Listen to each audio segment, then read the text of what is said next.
Bonjour à toutes et à tous, aujourd'hui on va commencer avec une histoire qui s'appelle Un ami pour Mila de Christelle Valla et Amélie Callot. Assise entre les branches d'un sapin, Mila profite du soleil radieux. Attrape-moi si tu peux.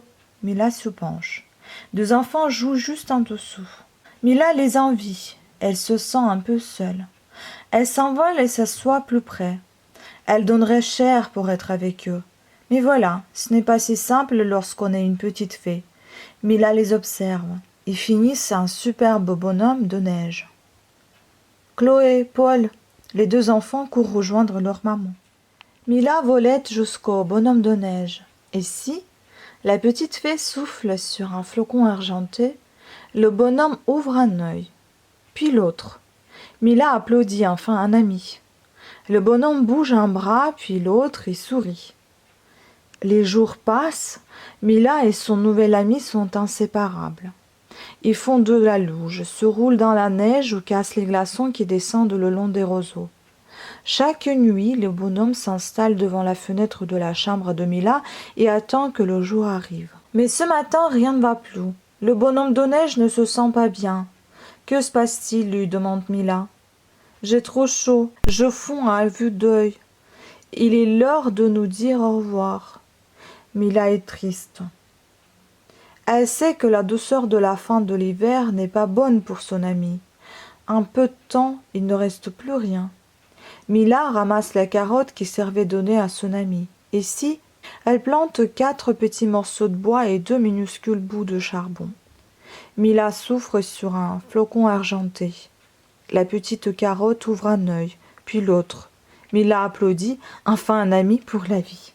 Et la deuxième histoire, et la dernière pour aujourd'hui, La fée Paulette, de Corinne Machon et Cathy Delancey. Née dans une perle de rosée, la fée Paulette avait passé toute sa vie à s'occuper de la nature au fil des saisons.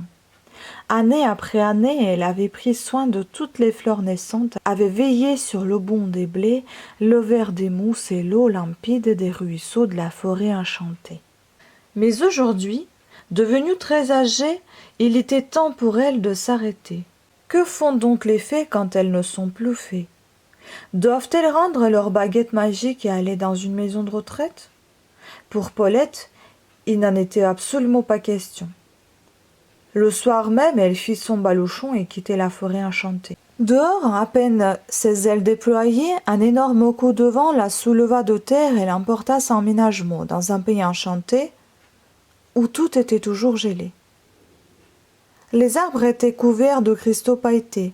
Autour d'un lac, de grandes herbes folles et des chardons desséchés, loin de sembler morts et tristes, étincelaient au soleil d'hiver. Mais avant que Paulette ait bien compris ce qui lui arrivait, il fut capturé par un lutin survolté. « Regardez ce que j'ai trouvé !» se mit-il à hurler. Il entra précipitamment dans une grande maison de bois et posa la fée sur la table devant la cheminée. Tout plein d'autres lutins arrivèrent et regardèrent Paulette avec curiosité. « Qu'est-ce que c'est ?» se demandèrent-ils. C'est qu'il n'était pas très futé, pas très propre non plus.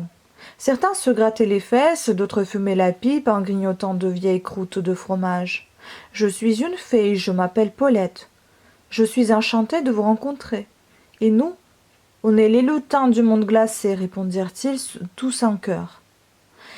Ils expliquèrent à Paulette qu'ils vivaient là, depuis peut-être toujours, que parfois ils avaient un peu froid, mais qu'ils n'étaient jamais seuls puisqu'ils étaient toujours ensemble. Très émue, Paulette leur raconta sa vie et son histoire. Les lutins furent très impressionnés. « Tu es une si vieille fée, tu as bien du courage. » Et ils décidèrent de lui faire le tour de leur petit royaume en traîneau. Des fleurs de cristal poussaient sur les bas-côtés de chemins enneigés. Les houes arboraient des grappes de graines rouges et des feuilles si luisantes qu'elles semblaient avoir été lustrées. Les sapins de la forêt resplendissaient sous la blancheur de l'hiver. Bien loin d'être hostile, ce royaume de neige était tout simplement parfait. « Alors qu'en penses-tu » demandèrent les lutins à la fée Paulette, qu'ils auraient bien voulu adopter. Il restait un peu de magie dans la baguette de Paulette. Elle fit un grand ménage dans la maison des lutins et installa des tapis moelleux, des rideaux de dentelle et des coussins de toutes les couleurs. Il n'avait jamais été si heureux. Mais il dura tout de même se plier à quelques règles d'hygiène.